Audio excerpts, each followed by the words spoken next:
My name is Claire Whitmore, and the phone call that ended everything came on a Tuesday morning at Netto 600 hours.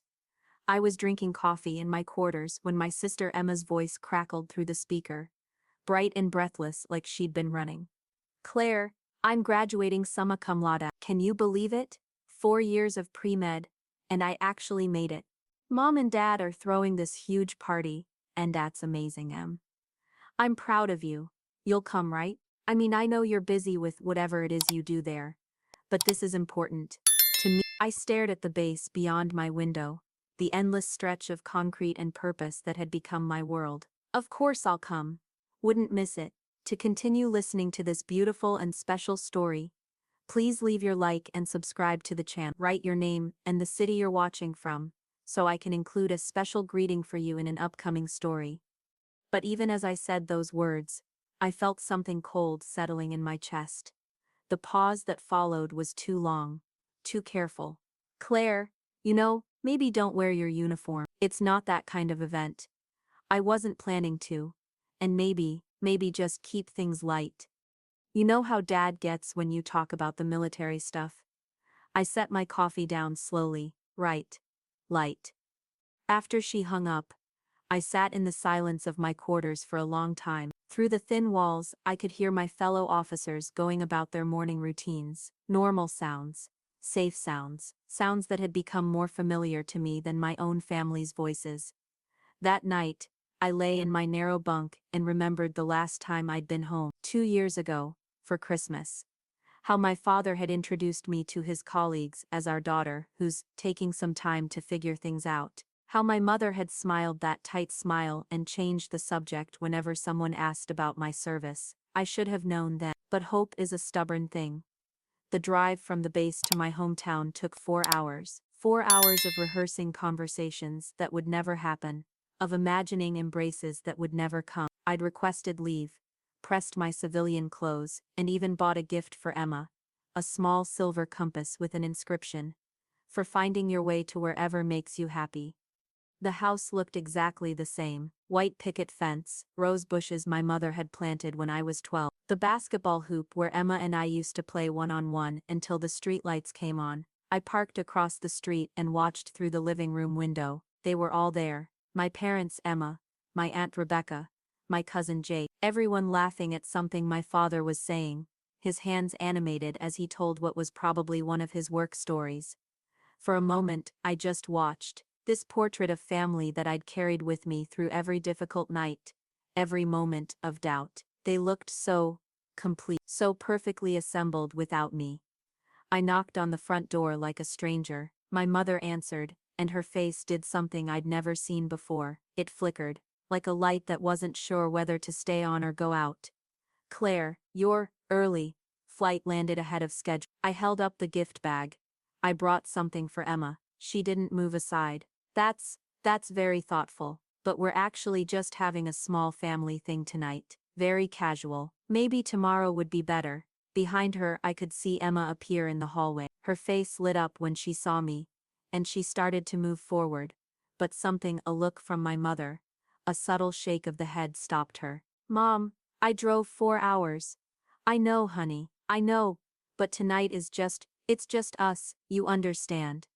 I understood that the living room was full of people who were just us, and I wasn't part of that equation. I understood that I was standing on the porch of my childhood home being told I wasn't welcome.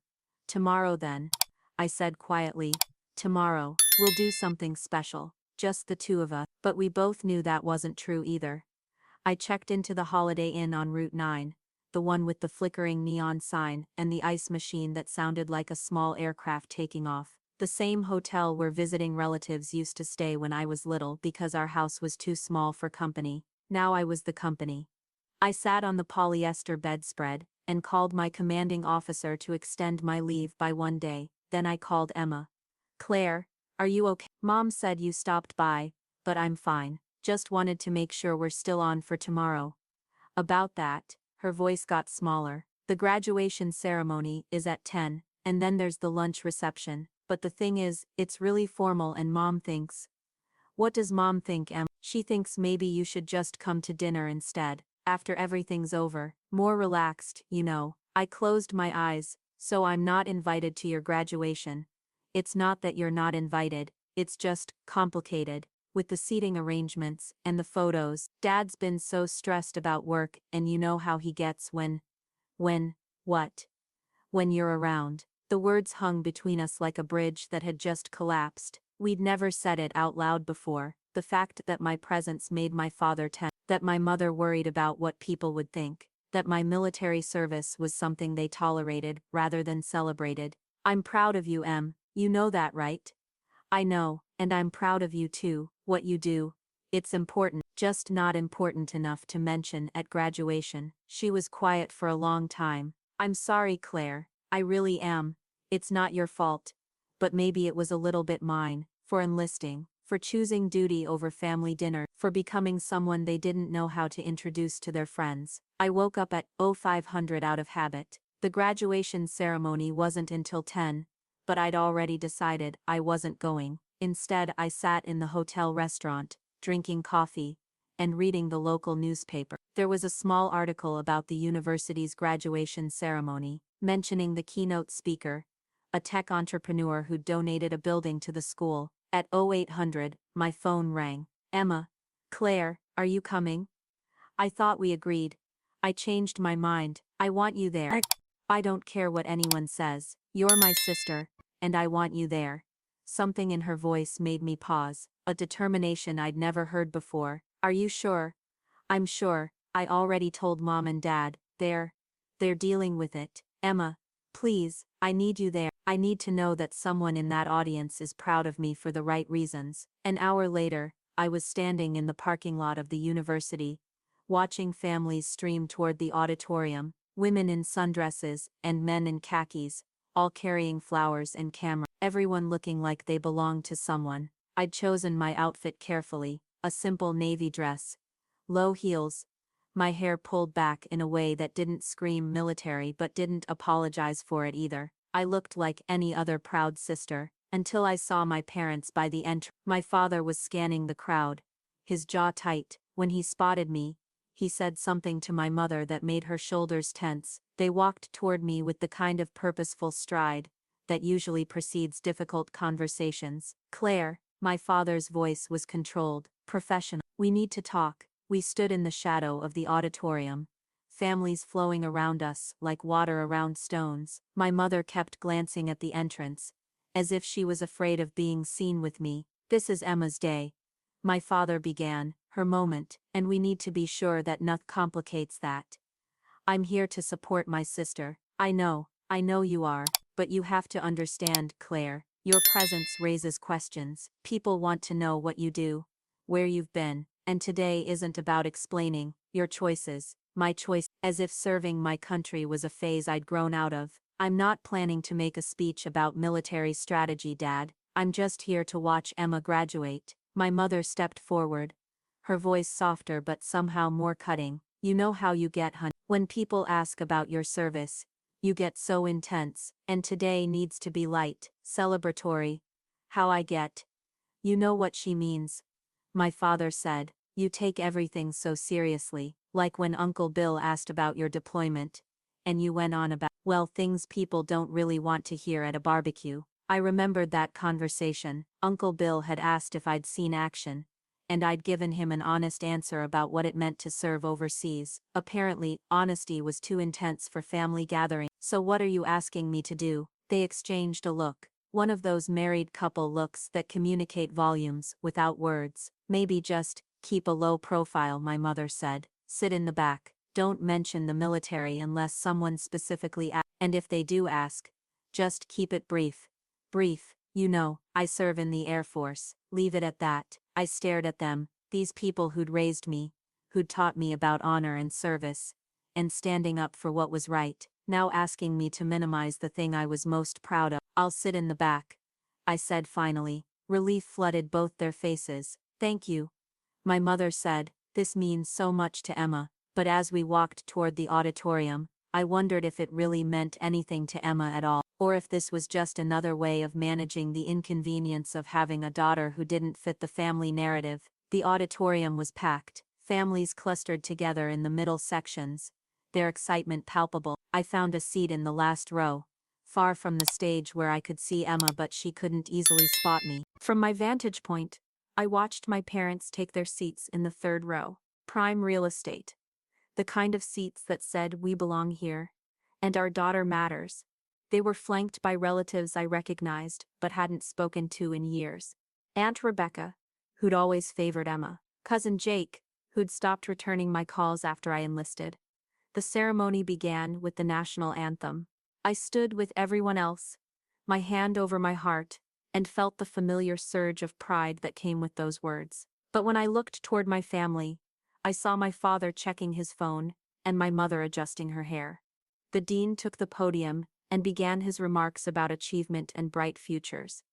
Standard graduation fare. I found myself studying the crowd, noting the security positions, the exit routes, the sight lines.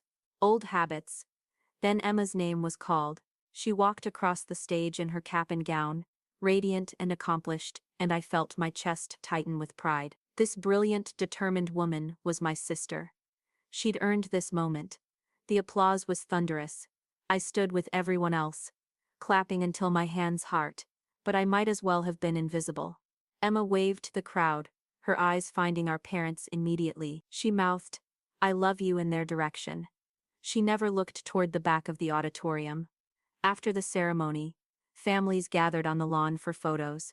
I hung back, watching as my parents posed with Emma, as relatives took turns congratulating her. I wanted to approach, to add my voice to the chorus praise, but something held me back. Maybe it was the way my father kept glancing in my direction, as if monitoring my proximity to the group. Maybe it was the way my mother subtly maneuvered herself between Emma and me whenever I took a step forward. Or maybe it was the realization that I'd become a stranger to my own family, someone to be managed rather than celebrated. The post-graduation lunch was at Romano's, the Italian place where we'd celebrated every major milestone when I was growing up. My first communion, Emma's sweet 16, my high school graduation. Before I left for basic training, we'd had my farewell dinner there. I assumed I would follow the family convoy to the restaurant. Instead, my mother approached me as people began leaving the lawn. "Claire, honey, about lunch." I already knew. I could see it in her face, the way she couldn't quite meet my eyes. "The reservation is for 8 people, extended family. You know, and it's one of those situations where adding someone would throw off the whole arrangement." "I'm not someone, Mom. I'm Emma's sister." I know you are, but logistically, you planned a celebration for Emma's graduation and didn't include me." My father materialized beside her. "Claire, don't make this harder than it needs to be. We'll do something special later. Just the family." "I am family. You know what I mean." But I didn't know what he meant at all. I didn't know how serving my country had disqualified me from being part of the family. I didn't know when I'd become an inconvenience, rather than a daughter. Emma appeared at my elbow. "What's going on?" "Just working out the lunch details," my mother said brightly. "Claire's coming, right?" The silence that followed was deafening. Emma looked from me to our parents, her expression shifting from confusion to understanding to something that might have been anger. "You didn't include her in the reservation, sweetheart. It's complicated." "No, it's not." Emma's voice was sharp. "It's not complicated at all. She's my sister. She flew here for my graduation, and you're excluding her from lunch." "Emma, please, don't make a scene." "I'm not making a scene. I'm asking why my sister isn't invited to my graduation celebration." I touched Emma's arm. "It's okay, really. I'll catch up with you later." But Emma pulled away from me. "No, it's not okay. None of this is okay." She turned to our parents. "I'm not going to lunch. Not without Claire." "Emma, be reasonable," my father said. "Don't ruin your day over this." "I'm not ruining anything. You are." She pulled off her cap and gown, thrust them at my mother, and walked away. I followed her, leaving our parents standing on the lawn with the graduation robes and the weight of their choices. We sat in Emma's car in the parking lot, the air conditioning running, and the radio playing soft rock. She was crying, which made me want to cry, but I'd learned to keep those feelings locked down. "I'm sorry," she said. "I'm so sorry. Claire, I didn't know they were going to do this." It's not your fault. It is my fault. I should have said something earlier. I should have stood up for you. You just did. She wiped her eyes with the back of her hand. Why do they do this? Why do they treat you like you're not part of the family? It was the question I'd been asking myself for years. I think they're scared. Scared of what? Of what I represent, of the choices I've made, of the person I've become. You're a good person, Claire. You serve your country, you protect people. Why would they be scared of that? Because it's not the life they imagined for me, because it's not safe or predictable, or easy to explain at dinner parties. We sat in silence for a while. Finally, Emma started the car. Where are we going? To get lunch. Just the two of us, like we used to do when we were kids. We ended up at a diner on the edge of town. The kind of place with vinyl booths, and coffee that tasted like it had been sitting for hours. Emma ordered a burger and fries. I got a salad and watched my sister eat with the appetite of someone who'd just graduated summa cum laude. Tell me about the Air Force, she said suddenly. What do you want to know? Everything. What you do. Where you've been. What it's like. I want to know about your life. So I told her. About the training. The discipline. The sense of purpose. About the people I'd served with. The missions I'd been part of. The way it felt to be part of something bigger than yourself. She listened without interrupting, asking questions that showed she was really hearing me. For the first time in years, I felt like someone in my family was interested in who I'd become rather than disappointed by who I wasn't. I'm proud of you, she said when I finished. I'm proud to be your sister. I'm proud of you too, Em. Always have been. Even when I was the favorite, especially then, because you deserve to be. She reached across the table and took my hand. I love you, Claire, and I'm sorry it took me so long to choose you. You chose me today. That's what mattered. But even as we sat there, reconnecting over greasy food and honest conversation, I knew this was temporary. Emma would go back to being the golden child, and I would go back to being the complication. That was how these things worked. 3 days later, I was back on base when my phone rang. Unknown number, but a local area code. Lieutenant Whitmore, this is Dean Morrison, from the university. I hope I'm not calling at a bad time. No, sir, how can I help you? I'll get straight to the point. Our graduation keynote speaker has had to cancel due to a family emergency. I know this is very short notice, but I wondered if you might be available to step in. I sat down slowly. I'm sorry, sir. I'm not sure I understand. Your sister Emma spoke very highly of you. She mentioned your service record, your deployments, your leadership experience. We'd be honored to have you speak at the ceremony. Emma asked you to call me. She was quite insistent. Actually, she said you were exactly the kind of person our graduates should hear from, someone who understands service, sacrifice, and finding your purpose. I closed my eyes. When is the ceremony? Tomorrow at 10. I know it's incredibly short notice, but I'll be there. Excellent. We'll need you here by 9 for a brief rehearsal. And Lieutenant, thank you. This means a great deal to us. After I hung up, I sat in my quarters staring at the wall. Emma had done this. My little sister had somehow convinced a university dean to invite me to speak at graduation, the same graduation I'd been excluded from attending. I spent the night preparing remarks about service, about choosing a path that matters, about the difference between being appreciated and being understood. I thought about what I wanted to say to a room full of young people about to make their own choices about who they wanted to become. But mostly, I thought about Emma, about the courage it must have taken to make that call, to put her own reputation on the line for me, about the sister who'd chosen me when no one else would. The next morning, I put on my dress uniform, all of the jacket with its ribbons and commendations, the hat with its crisp brim, the shoes that reflected light like mirrors. I looked at myself in the mirror and saw not the daughter who'd been excluded, but the officer who'd been invited. I drove to the university with my speech in my pocket, and my heart in my throat. The auditorium was packed again, different families, different graduates, but the same energy of celebration and possibility. I stood backstage, watching through the curtain as people filed in. In the third row I spotted my parents. They'd come to support the graduates, not knowing that their daughter was about to take the stage. Emma was in the front row with her fellow graduates. She kept glancing toward the wings, and when she saw me, she smiled and gave me a small thumbs up. My throat tightened. Dean Morrison introduced me with more warmth than I'd expected. Ladies and gentlemen, Lieutenant Claire Whitmore, United States Air Force, a distinguished officer, a dedicated public servant, and a proud sister to one of our graduates. The applause was generous, but I barely heard it. I was focused on the faces in the audience, on the moment of recognition that rippled through the crowd. In the third row, my father had gone very still. My mother's hand was pressed to her mouth. I walked to the podium in my dress blues, my ribbons catching the stage lights. When I reached the microphone, I looked out at the sea of faces and found Emma's eyes. She was crying, but she was smiling too. Good morning, I began. My name is Lieutenant Claire Whitmore, and I'm here today because my sister Emma believes in second chances.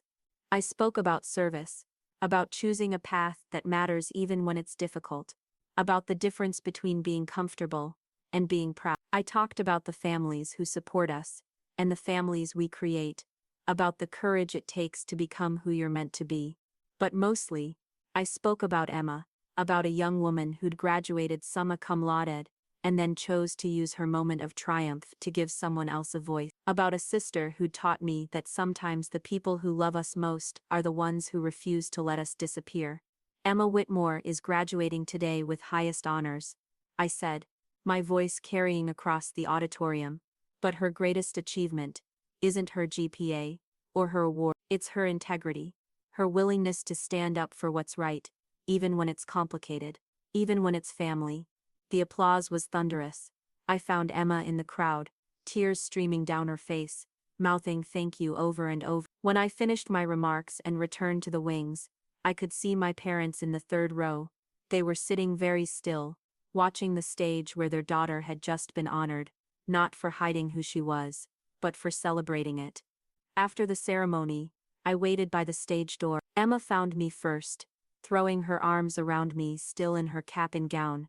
Thank you, she whispered. Thank you for saying yes. Thank you for asking. My parents approached slowly, uncertainly. My father was the first to speak. That was a beautiful speech, Claire. Thank you. We didn't know, my mother said quietly. We didn't know you were speaking. Emma arranged it. They looked at Emma, who lifted her chin slightly. Claire deserved to be here. She deserved to be recognized. And you deserve to see who she really is. My father nodded slowly. We're proud of you, Claire. We should have said that a long time ago. We should have done a lot of things differently. My mother added. I looked at them, these people who'd raised me and lost me, and found me again in the space of a 10-minute speech. We can't change what happened, but we can change what happens next. My father extended his hand. I'd like to hear more about your service, if you're willing to share. I took his hand and shook it. I'd like that. Emma linked her arm through mine. How about we all go to lunch? I know a place that can accommodate everyone. We walked out of the auditorium together, my family and me, into the bright afternoon sunlight.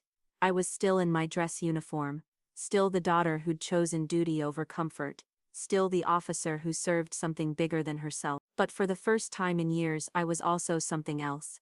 I was home.